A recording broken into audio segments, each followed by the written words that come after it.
Welcome to Global Village, and thank you very much for joining us today. We are airing today from the County of Newell building, and I'm here with my co-host, Mr. Joseph. And we are very honored to have both Mr. Tom McNulty, he's our police chief in the area, Brooks and County of Newell area. And we have John DeJong, the new trustee of Catholic School. Welcome to the program. Thank you. And I'm Joseph Octavius. I'm the co-host for today's program, and I'm from BCIS. Thank you. Thank you. Okay, Tom, would you be able to tell us a little bit about yourself? Well, good afternoon, Ahmed and Joseph. It's good to be back. It's been a while since I've been with you. Yeah. I am the detachment commander of the Royal Canadian Mounted Police Detachment at Brooks and predominantly the County of Newell. We go a little bit bigger than that, and don't take in the west side of the County of Newell, which is the Bassano area. They've got their own detachment. I've been in Brooks for just about 5 years. It'll be 5 years in January of 2017. Wow. I've really enjoyed my time here. I'm coming to the end of a 35-year career. I've got 34 and a half completed now. I'm really proud of a lot of things we've done in Brooks in the last few years, and got a great operation going here and great people that are working with us, and it's a fun time to be in Brooks as far as I'm concerned. Thank you very much, sir. All right, John, welcome to the program. Thank you. Could you tell us a little bit about yourself? Yes, I'm a retired dairy farmer. I had farmed with a brother. We have a farm of approximately 500 acres, and we had a herd of just over 200 animals. My wife and I have been married for 35 years, and we have 5 children and 13 grandchildren, but nobody interested in dairying, so or farming for that matter. I spent about 10 years in the last 10 years working in the oil industry in construction of oil field equipment. I been involved with the dairy industry in a I guess a political sense. I've been on a national board. I've also served on provincial boards. I'm at present still on the provincial veterinary medical association as a public member in the hearings tribunal, and I've been in school council three occasions, and I was one of the parents that helped establish a Catholic school in Brooks. I was just elected as the new trustee in October, so that's a quick rundown. Sounds great, very much impressive. Here we go. Okay, Tom, can you tell us a little bit about the different force of the police force in Canada? The difference of police forces in Canada. We have a number of them, but predominantly the RCMP, or the Royal Canadian Mounted Police, they're responsible for all three levels of policing in Canada: the federal, the provincial, and municipal. In other jurisdictions, such as Ontario and Quebec, they have provincial police forces. And that's just a choice of the province. They can hire contract to the Government of Canada for policing and hire the RCMP to do that, or they can form their own. And Quebec and Ontario and Newfoundland have all chosen to have their own police force to enforce the provincial and criminal law of Canada. Then the municipalities also contract services, usually from the province. For example, the municipality of Brooks enters into a contract with the province of Alberta for policing, and they contract the RCMP to complete that service. The city of Medicine Hat, Calgary, Edmonton, Lethbridge, Taber, they've chosen to have their own municipal police force.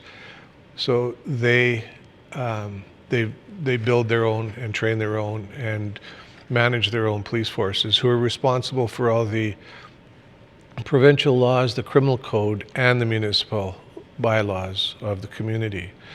So the RCMP can do all of that, plus on the RCMP side, we have the national side of the police force, which is, we take care of all of the federal statutes which are not included in the Criminal Code of Canada. So the Terrorism Act, the Drug Enforcement Act, or the Controlled Drugs and Substances Act.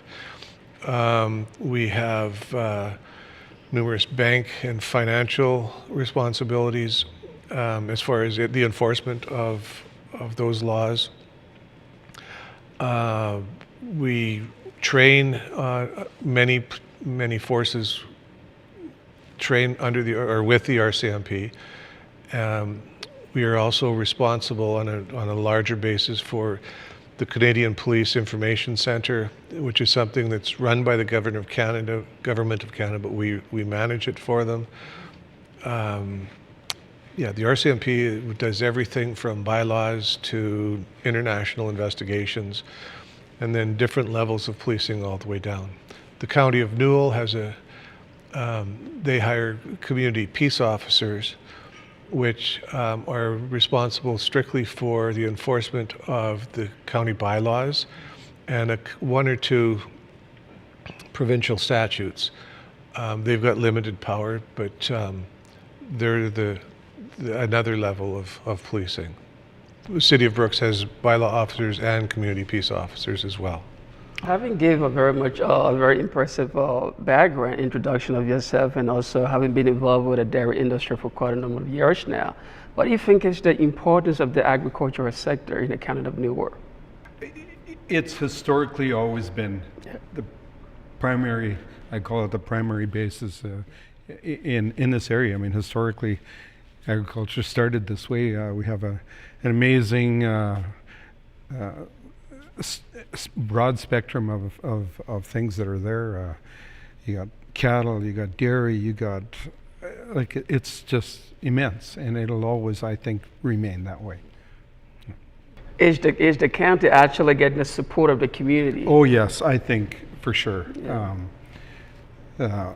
You know, in light of our economic downturn, and we've seen some real wild fluctuations in cattle prices, and agriculture is getting bigger. It's, there's, I think we haven't seen the end of that. I think the farms will get bigger. I think the challenge is going to be keeping young people interested, getting them into the industry. We're going to face more and more issues on food safety. These are all things I think. And certainly the community has always been great supporters of agriculture in this area. Wow. Okay, thanks. Yeah, Tom, every community would like to live a peaceful harmony, but it takes also police officers or authorities to make sure the peace is always maintained. So how can we collectively as a community be able to help the police so they can prevent all kinds of violence? What the community at large can help the police in terms of keeping that peace? Keeping the peace, if we had an answer to your question, I'd be a magician.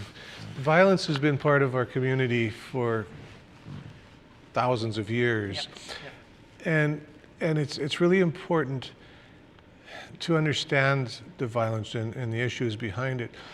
The police, when Robert Peel from England started the police force as we know it in the British Commonwealth, as the RCMP and all Canadian police forces follow, they came into being because the people in the community didn't want to deal with each other when it came to violence. They needed a third party intervention. And now it's really important that people understand that the community, or the police in the community, can only be as strong as the community allows them to be.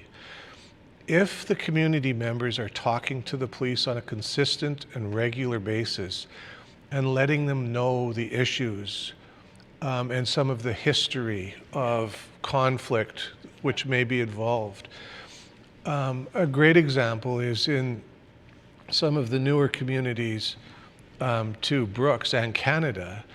They bring with them generations of cultural conflict that I don't understand, and many of us in my police force don't understand.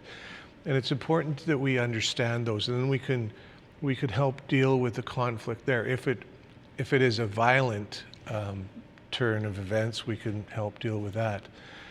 And the other thing is, the biggest thing is, in my experience, when it comes to violence in a community, whether it be a fight that starts in a bar or domestic violence, so very often it has started because of alcohol consumption. Mm-hmm. If we could curb the alcohol consumption, or if we could somehow teach young people to know when to say enough is enough and not go into that, where they consume a little bit more alcohol than is necessary, I think we could stop a lot there. But the biggest thing is talk to the police. The police should never, a good police force, any police force, is usually the last people to know about most things. Yeah. If we're in the know, if people are talking to us and explaining things to us, we can jump onto preventative programs and help curb some behaviors without actually becoming involved with criminal law enforcement. So the magic word is the engagement of the community is very vital. It's very vital. Okay. Okay, thank you. John, given your involvement with the dairy industry, what do you think are the challenges or opportunities do you see farmers actually facing in the next few years in the county? Well, I think, as I indicated earlier, the average age of farmers is going up significantly. The costs to purchase equipment, the cost to purchase land is skyrocketing. Young people usually have to have some sort of prior family who have been farming to continue on, the ones that are interested. For young people to begin, that is a very, very hard challenge right now. There is still ways, but usually it involves another career too. But for the most part, starting off as a young person in farming, those days are bygone now. We're in a global environment, and we're competing against countries that we in the past never competed against, because they too have the technologies. I mean, we're seeing it in South America, we're seeing it in Eastern Europe, all parts of the world, countries that in the past have been importers of Canadian food are now, a lot of them are self-sufficient. And it's them technologies that we are now going to have to be a lot more innovative, a lot more business savvy, and being a global environment, we have to be very adept at being able to get into these situations. Good. Sounds great.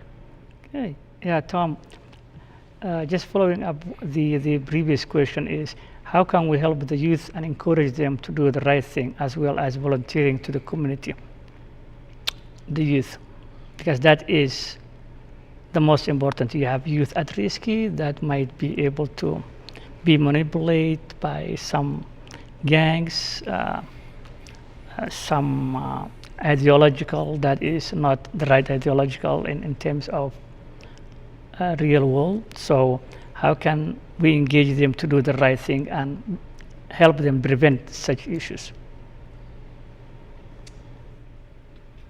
Just about all kids, all children have a very strong sense of value and morals that are inherited from their parents, and they're all good people. when kids are not busy, when they've got other things to think about and other things to do, they could get caught up in propaganda from all sorts of different sources, whether it be, criminal activity, or it could be a sporting activity, or it could be any other activity. If we can keep them busy, if we can keep them involved and find the things that they like, then they don't have the time to get caught up and listen to the propaganda from the wrong people.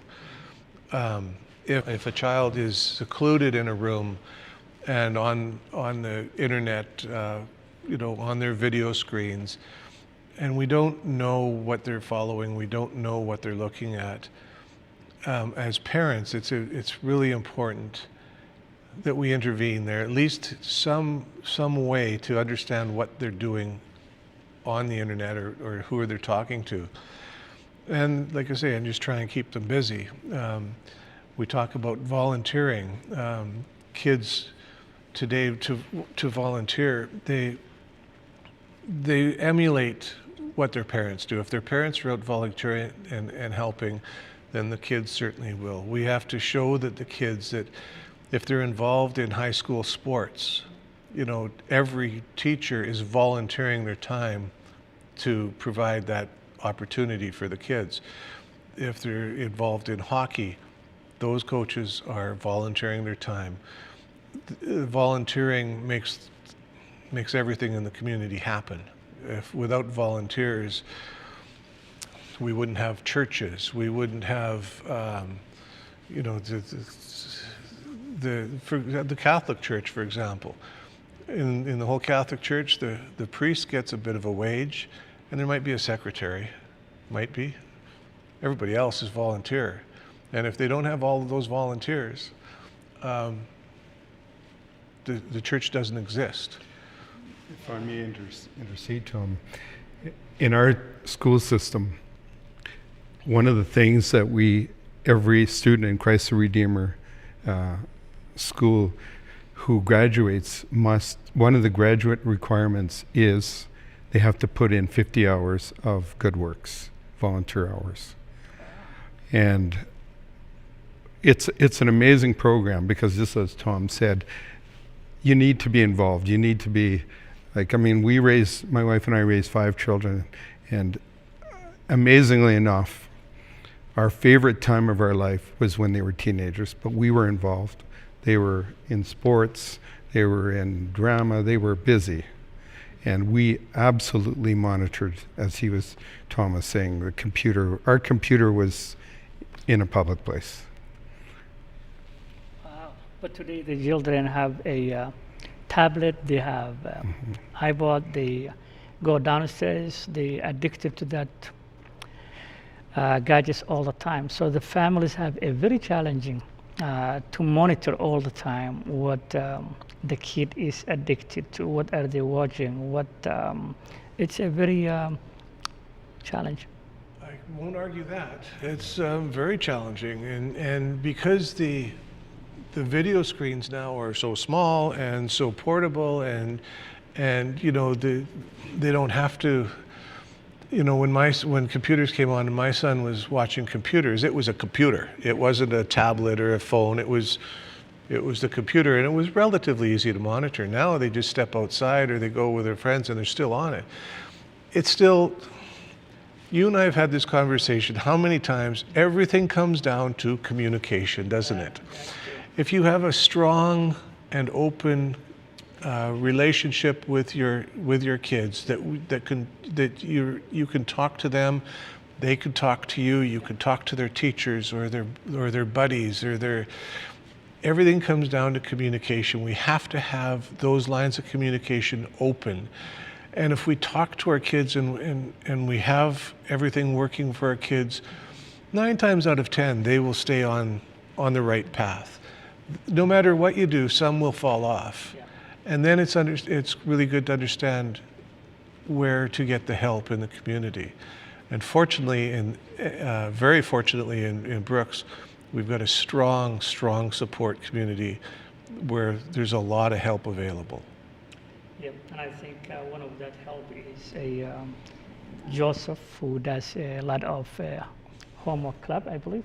Yeah, we do have a homework club at Brooks Composite High School, Composite and we also have a couple of kids coming from Brooks Junior High School and the Catholic school as well. So we work with kids pretty much across the board with homework club. We help them with assignments, projects, and also with some English, especially for new Canadians. Yeah. And that's only one example. There are numerous examples that that will keep kids involved. And you know, we've in the Composite High School, they've just revitalized the LRP program, the Leadership Resiliency Program, which is a tremendous program for the kids. And so there's lots of opportunity as well. John, given your involvement with the Catholic school, of which you've been recently selected as a trustee, what exactly would you like to see in 2017?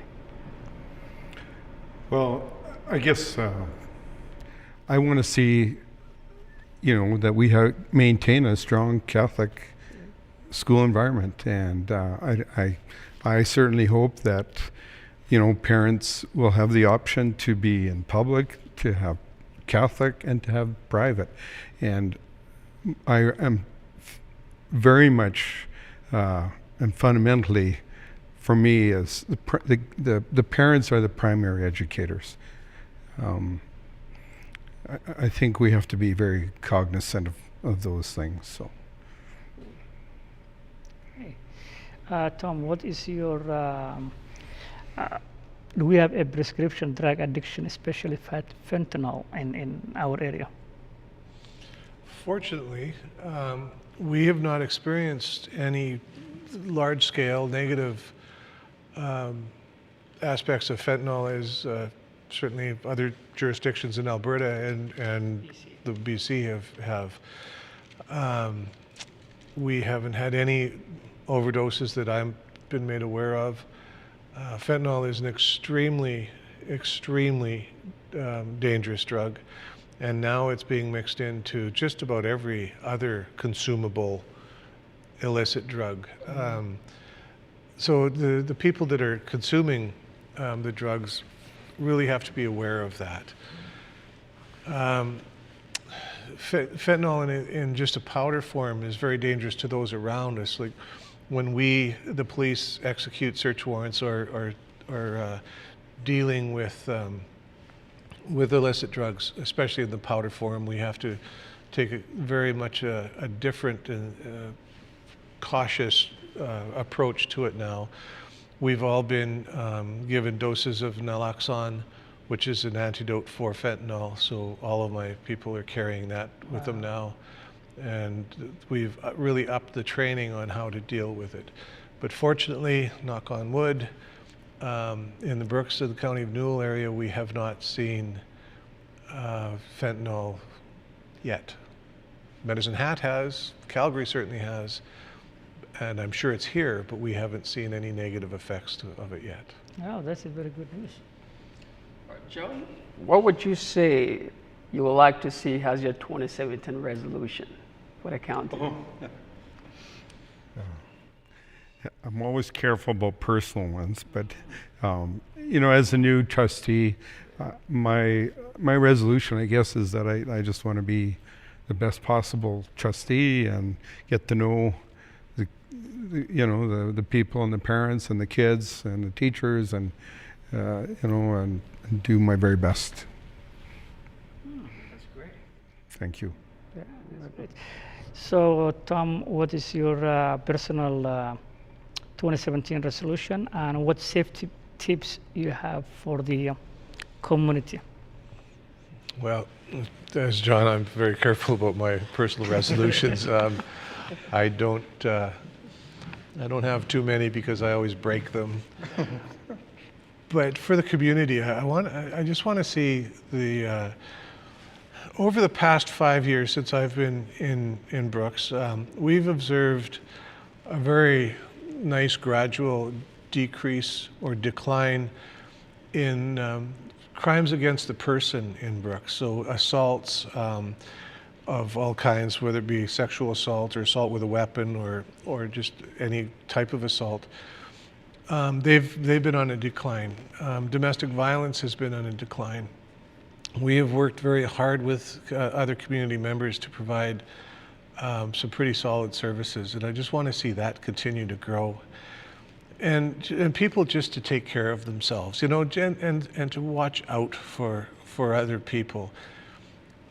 You know, if you want to be treated nice, then treat other people nice. It's a simple thought. But, you know, when you take that and you take it onto the roads, you know, well, some people just drive stupid. Like, and you can't fix stupid. You know, if it's snowing and slippery out and you don't have good tires on, please slow down. And on in a four-wheel drive truck, going forward in four-wheel drive really helps in the snow. You still have to be able to stop. So if four-wheel drive doesn't help you stop. But think of other people's. If you do get in a crash, you have insurance to protect the other party. If you have a Class 7 driver's license, you don't have that insurance. So you're really not thinking or caring about others that use the road as well. But if you care about other people, you will stay safe. You'll be all right. And if everybody cared about everybody else, we wouldn't need any police in this world, would we? So there's my wish. John, what's your resolution for the community in 2017?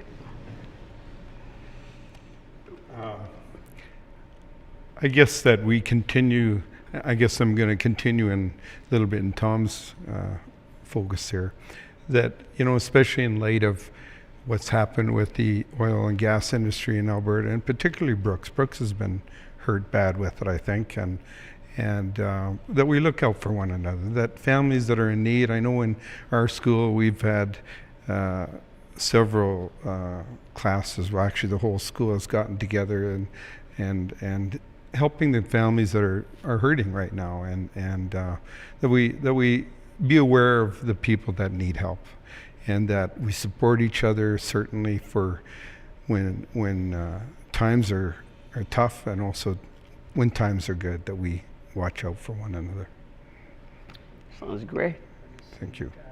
It all. Thank you very much, and thank you very much for both of you, and we are very honored to have you.